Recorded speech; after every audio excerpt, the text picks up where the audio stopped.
Il existe des solutions pour le recrutement et l'accompagnement des travailleurs étrangers en milieu agricole. Nous avons rencontré Maude Leduc, des potagers Brie à Cap-Saint-Ignace et des agents de Montmagny Accueil pour en apprendre davantage sur les services à faire pour les agriculteurs et ses travailleurs.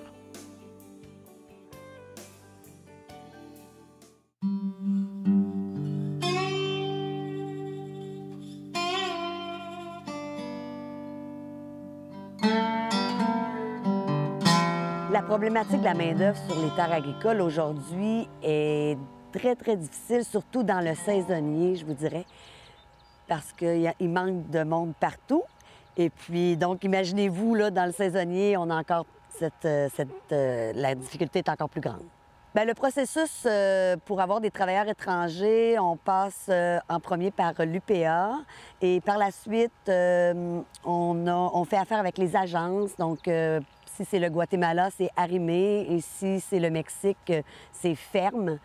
Et eux le recrutent pour nous dans les pays extérieurs. Les deux sont situés à Montréal.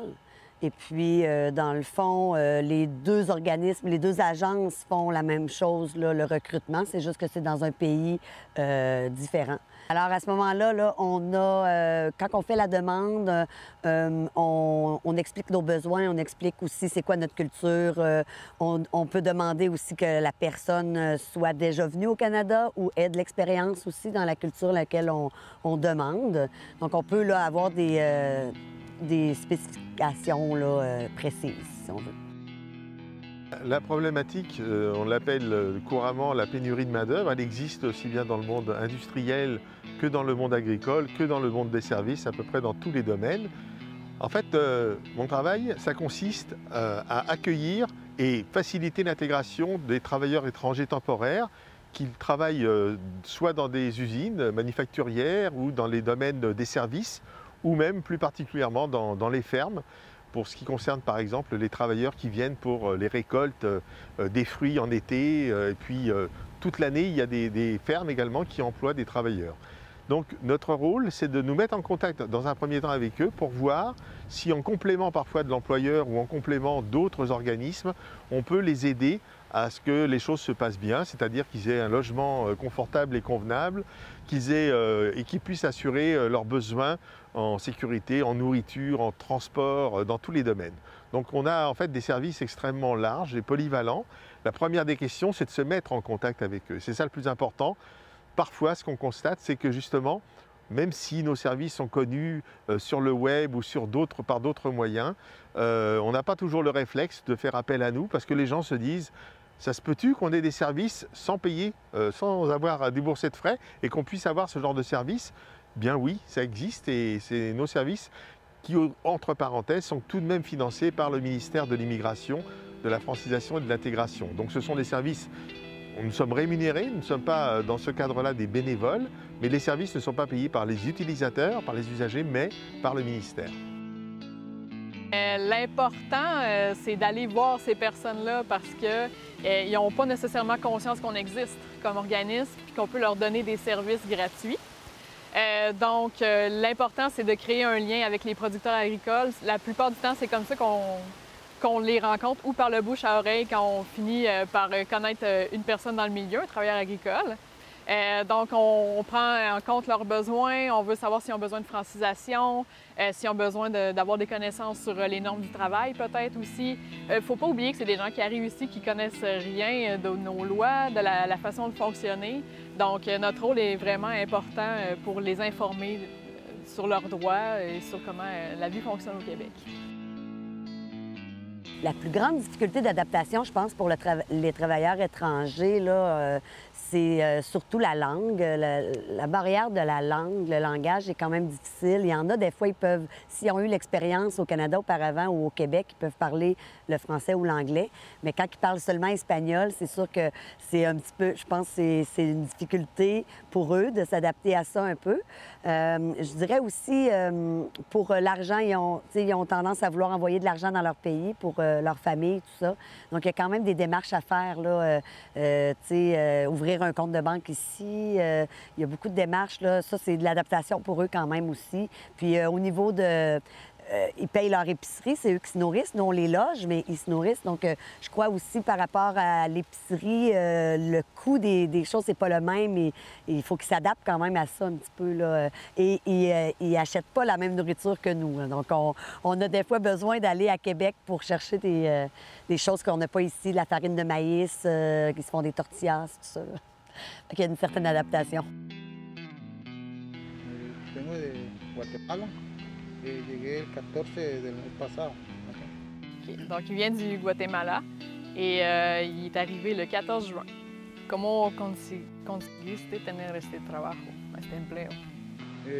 A buscarme con los que andan en diferentes pueblos, recolectando, no quiere decir recolectando personal. Agencias. Ajá, OK. agencias.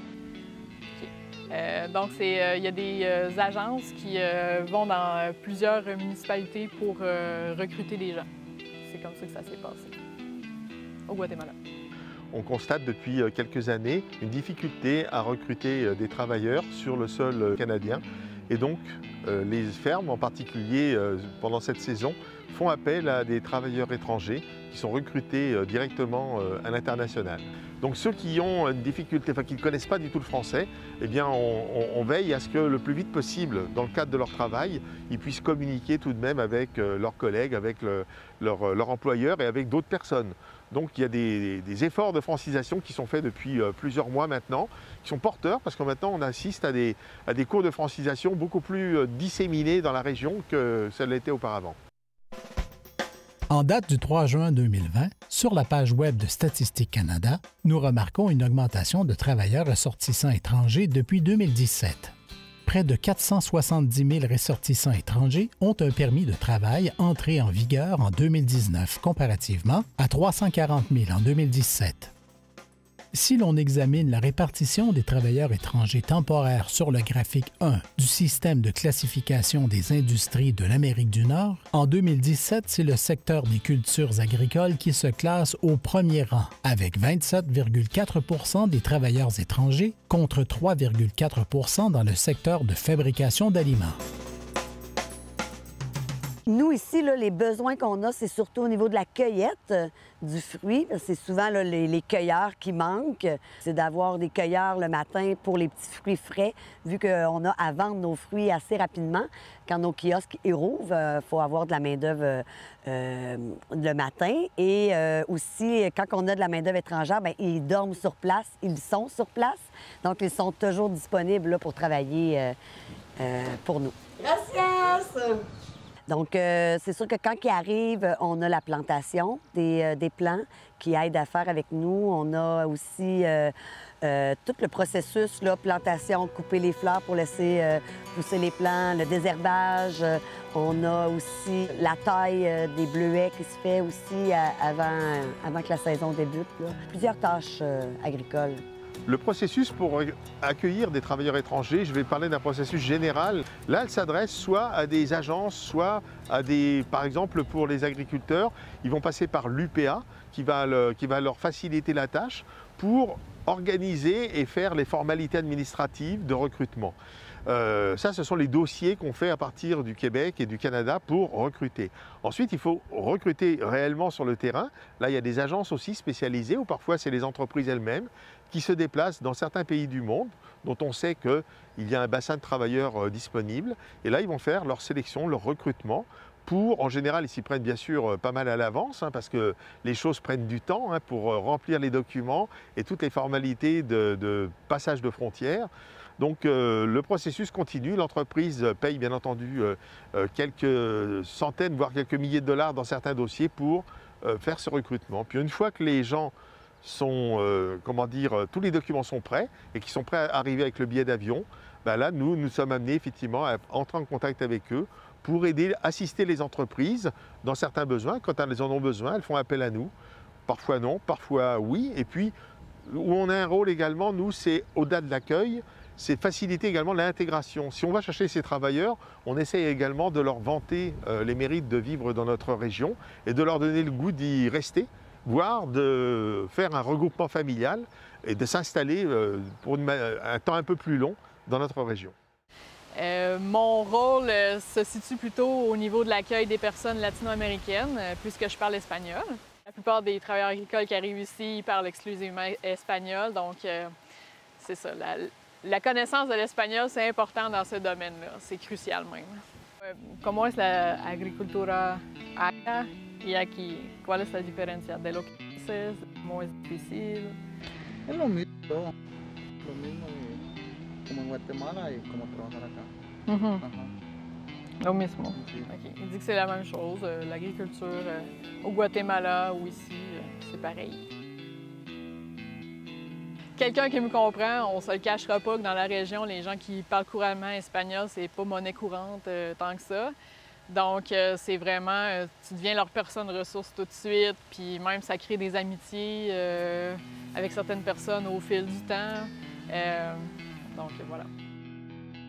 C'est sûr que nous, on essaie toujours d'avoir de la main-d'œuvre locale. Et évidemment, c'est important pour pouvoir faire travailler les gens ici aussi et les jeunes, surtout dans le milieu de l'agriculture, la fraise, les petits fruits, on fait travailler les jeunes.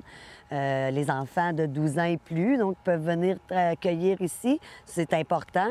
Il y a beaucoup de retraités aussi, donc locaux qui viennent. Et le travailleur étranger, bien, il cueille, mais il ne fait pas juste ça aussi. Il fait du désherbage, il fait d'autres tâches que finalement, peut-être les Québécois veulent un peu moins faire, là, qu'on a de la difficulté à recruter pour faire les autres tâches extérieures à la cueillette.